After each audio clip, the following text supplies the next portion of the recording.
Romans 8:28, God will work all things for your good.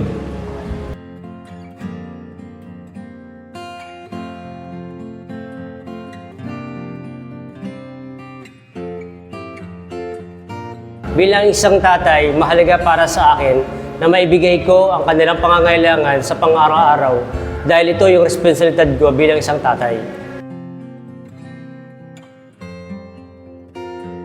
Bilang isang OFW, naranasan ko yung parang mabigat sa pakiramdam. Unang-una, malayo ka sa pamilya mo, nakahati yung focus mo. Kasi pag sinabi mong joy sa puso mo, kailangan buo yun spiritually at saka mentally, kompleto yun. So, pagiging isang OFW kasi, mahirap na maibigay mo yung full of joy. Ibig sabihin, hindi mo maibibigay sa pamilya mo yun dahil hindi mo sila kasama. Halimbawa, yung kalungkutan, yung sadness ba, yung feeling na nag-iisa ka lang sa kawalan, parang ang hirap kasing isipin na tawag dito, binibigay mo yung the best mo, pero kulang pa rin. Kasi nga, wala kang joy sa puso mo. At alam mo yung nararamdaman mo mabigat, kasi malayo sila sa feeling mo.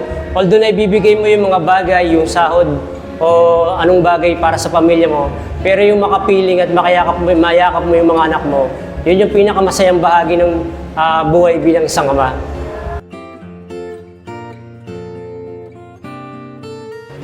Unang-una, since nakilala ko ang Panginoon, pag dumadating yung time na gano'n, nagwo-worship lang ako. Tapos, try to call the family, gano'n, sa aking mga anak.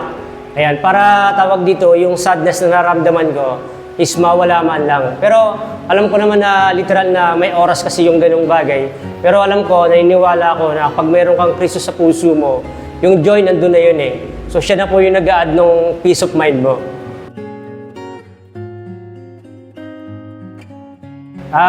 Marami. Lalo na pagka ikaw ay isang OFW, talagang mabuburyo ka. Pero sabi ko nga, kapag mayroon kang Panginoon sa puso mo, lahat yun mawawala Kasi alam mo, ligtas yung pamilya mo dahil mayroong Panginoon na nagbabantay sa pamilya mo. Yan. Lalayo yung loob ng mga anak mo sa'yo kasi nga hindi mo sila kapiling. Although nabibigay mo yung mga bagay na pangangailangan nila pero hindi po sapat yun. Ngayon nandito ka na, nandito na po ako, mas nararamdaman ko yung feeling, yung pakiramdam na isang buong pamilya dahil nayayakap mo yung pamilya mo at higit sa lahat, nabibigay mo yung pangangailangan nila.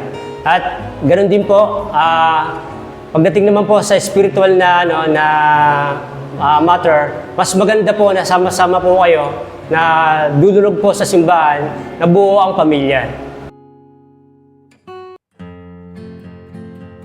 Ang advice ko bilang isang tatay at nagdaan na rin po bilang isang OFW, sabi ko nga, kapag wala kang Panginoon sa puso mo, talagang ipapalit mo yung ibang bagay yung material na bagay, yung friendship, over family, maghahanap ka ng comfort sa ibang tao na malapit sa'yo sa place na yun. Pero minsan kasi nalilihis yung landas Nawawala yung focus mo kung ano ba yung dahilan mo bakit nag-OFW ka. So kung meron kang Panginoon sa puso mo, yung focus mo na umalis ka at ang focus mo na gustong makauwi, na makasama mo yung pamilya mo, yun yung bagay na nagpalakas sa akin. Kailangan maging matatag ka sa mga bagay na parating sa'yo kasi alam mo, meron kang pamilyang naghihintay sa'yo. Ako si Richard Abela, ang Diyos, ang Hari ng tunay na kaligayahan.